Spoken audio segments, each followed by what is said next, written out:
Hello, hi, welcome. My name is Lola, and today we're gonna look into my five-star predictions. So I did give myself 10 five-star predictions. Hopefully I'll get to all of them this year. That's kind of the goal. But before we get into those, I am going to read out of my Encyclopedia of Spirits, just to learn a little something. So we'll just grab a random page. Holy shit, I almost broke the book. Okay. This one is kind of long. Parvati, daughter of the mountain, origin, India. Parvati is most famous as Shiva's bride and Shakti, but she is a goddess in her own right because so many Hindu goddesses, including Durga and Kali, are now officially identified as avatars or paths of Parvati. They can be difficult to disentangle. Her central myth describes how Parvati, as a little girl, fell in love with Shiva and determined to marry him. It was what she was born to do. Parvati is the reincarnation of Sati, Shiva's first love, although he does not recognize her and still grieves for Sati. Parvati may or may not be the same deity as Uma. There's a whole lot of different stuff going on here. In the earliest incarnation, Parvati is a mountain goddess who presides over a court of fairy spirits. She reputedly invented rice cultivation. She is now rarely venerated without Shiva, but may originally have presided over women's mysteries. Men are still not permitted into the inner sanctums of her shrines. That's cool. Manifestation. She is extremely beautiful. Fuck yeah. But can take many forms from the seductive to the terrible. She may appear as a dark-skinned or fair-skinned woman. Attributes: red cloth, crescent moon, a vulva, a mirror, a bell, and a rosary. Nice. Alright, it was kind of long, so I did shorten it a little bit, but now you know. Parvati, wife of Shiva.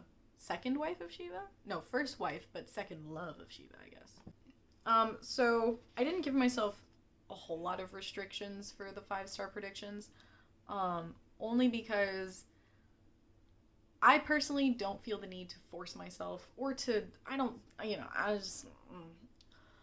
really care that much about reading different kinds of books. I'm in a book club with my library. That tends to make me read things that I wouldn't normally pick up for myself.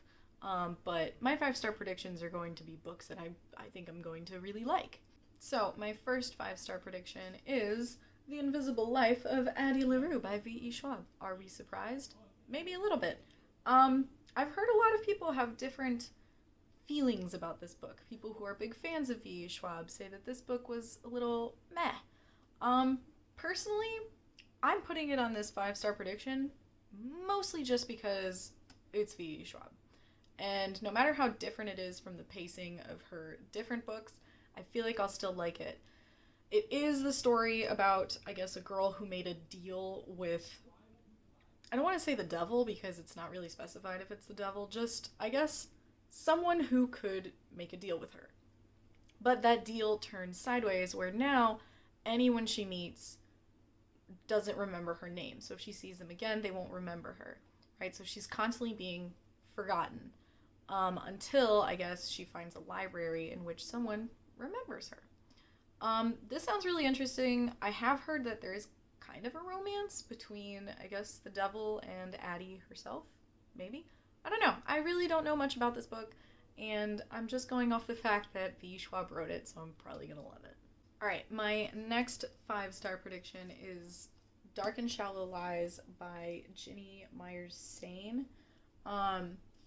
I was initially attracted to this book through the cover, but then there were, like, just little pieces that really hooked me. It just seems very dark, very secretive, and I'll just read you these two pieces because it has a pretty long synopsis, but these two pieces that really kind of hooked me. It says, La Cachette, Louisiana, is the worst place to be if you have something to hide. I find that funny because La Cachette literally means the hiding place, and it's now the worst place to have something to hide. Then it says here, in a town where secrets fester just below the surface like water rot, and where a murderer is on the loose, nobody can be presumed innocent, and La Cachette's dark and shallow lies may just rip the town apart. just sounds so interesting. It sounds so dark. It sounds like there's going to be a lot of mystery. In the synopsis, it does talk about, like, I think it's, what do they call them again? Talks about psychics. So, you know, Louisiana, especially if it's close to, what is it, Orlando or something? Where there's, like, that whole culture of witches and voodoo and hoodoo and all that. I don't know, I feel like it's going to be full of, ooh, if that makes any sense. Number 3 on my 5-star predictions is The City of Brass by S.A. Chakraborty, I think is how I say her name. I don't know. I've seen a lot of people sing the praises of this book. I was initially drawn to it because I know that it is, just by the cover itself and what it says on the back, it is Middle Eastern inspired. There are, like, I guess, there's magic in here that is Middle East inspired, and also by, like, the mythology of it. I know that there is a main character that is a con artist or a thief, something along those lines. There is supposedly some kind of epic battle. It just seems like an epic fantasy that I would really enjoy, especially because it's not, like, Western culture based, which I really enjoy those books. I think that there should be more of them. Number 4 on the list of 5-star predictions is The House in the Cerulean Sea by T.J. Klune. I've heard that this one is the better of the two that came out in 2021. I think that, right, this came out in 2021. And then there was also, like, the Whispering, Under the Whispering something. I've heard this one is the better one out of the two, and it just sounds cute. Like, it sounds like something that would be heartwarming, and honestly, I don't read a lot of stuff that's heartwarming, and this one just sounds like something that I would really enjoy, even though cute and fluffy is not typically my thing. But this is, I think, about a man who needs to go check on an orphanage full of magical kids, in which one of the magical kids is possibly the Antichrist, and so this guy ends up, I think, getting into a relationship with the foster dad, I guess. Maybe not really foster dad, but the guy who's looking over all the magical kids at the orphanage. So the inspector, I'm going to say that because I don't actually know what he does, I think develops a relationship with the foster dad and now has to decide between job and relationship. I think there's also a lot of, like, queer representation in here, which I always love to see. So yeah, hopefully it's really good. I have such a pretty edition from Illumicrate, and I figured I should read it. The next book is A Man Called Ove by Frederick Bachman. The main reason that I have this book on my 5-star predictions is A, I own it, except my mom is borrowing it right now, so I don't have the copy near me. B is because it's Frederick Bachman. I've heard so much about this author. I've heard that he has a way of writing very, like, whimsical and also very emotional stories and very short stories sometimes. I know that it's about an old man who's kind of bitter, and he's got new neighbors who move in, and it kind of throws things for a loop, and it's supposed to be kind of a revelation of this old man's kind of sad past, but also his connection to people. And you know, I don't tend to read books like that very often, but I figured, I keep hearing about Frederick Bachman, so I'm just gonna read it. I've heard so many things about it, I might as well fucking read it. It does sound like a really heartwarming story. Okay, now let's steer away from all the heartwarming and fluffy and butterflies and go into a 5-star prediction that I have for a horror book, The Troop by Nick Cutter. This book I purely putting on my 5-star predictions because I have heard that it is so fucking, like, gruesome. And I don't know why, but that shit tickles me. So the story is supposed to be about, I guess, a scoutmaster who takes kids out into the Canadian wilderness, and they stumble across a human who is infected with something, and it spreads like fucking wildfire. Now, I have heard that this book does have, like, a scene with an animal that is, it, you know, it's violence, but again, it's a work of fiction, and when it's something that is so fucking disturbing, I tend to love it. So 5-star prediction. I'm like 100% sure I'm going to give this one 5 stars too. That's probably going to bite me in the ass, but I genuinely believe that I will absolutely love this book. The 7th book on my 5-star predictions list, it was a different one, but then I decided to change it because it'll kind of help me with trying to read all my 5-star predictions and getting through my book goals for 2022. And that book is going to be Jade City. It is supposedly mafia mixed with magic, mixed with Asian culture. It sounds really epic, and I do know that it is more political than it is, just shooting guns and woohoo. So I tend to enjoy that as long as the story keeps flowing. And again, I've heard so many good things about Jade City that I just can't believe that I won't like it.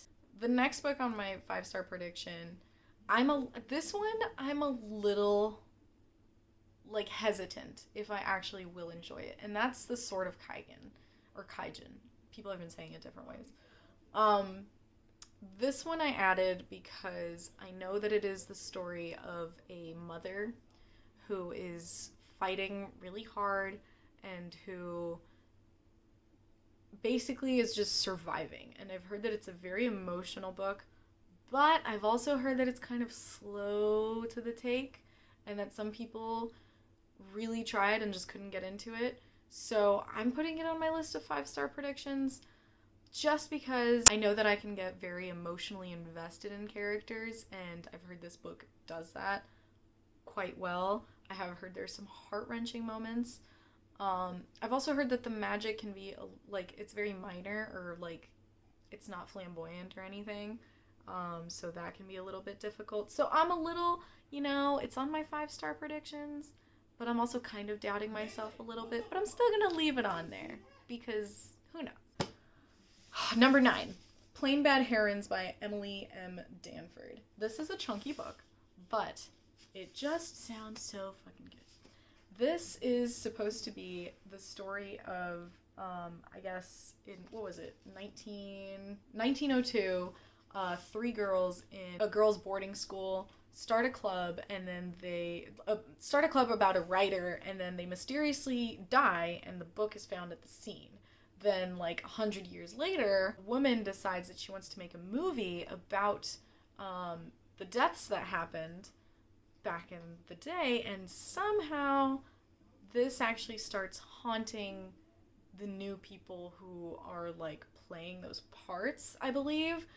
Basically, the way I'm understanding it from the synopsis is that it's an old murder/death/weird thing that happened to girls at a boarding school are now haunting people in the present, or cursing people. It is like a curse that has not gone away. It sounds great. It sounds like the kind of thing that I would really like. Yeah. Just a haunting. I love it. Okay, last book. Number 10, December Park by Ronald Malfi. This one is supposedly, I'll just read the back, it's pretty short. In the fall of 1993, 15-year-old Angelo Mazzoni sees his first dead body. The murder is linked to the Piper, the possible abductor of 3 other children who haven't been found over the past few months. Some people in town say the woods are haunted, but Angelo and his friends head in anyway to search the darkness for a monster. What they find there will change who they are and everything they once believed in.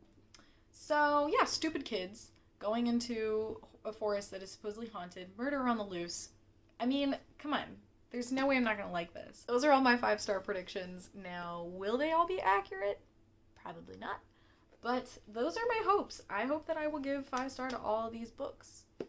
Let me know what some of the books that you would like to read in the year 2022 are books that you think that you are absolutely going to love. Of course, there are other books that I think I'm going to love, but these are ones that I'm putting on an official list that will be on my TBR game, so that, if I pull that card, I might get a chance at reading one of these books. So yeah, and also, I mean, who doesn't want to give really good reviews to books? Who doesn't want to really love a book, right? All right, that's it for me. I'm all done.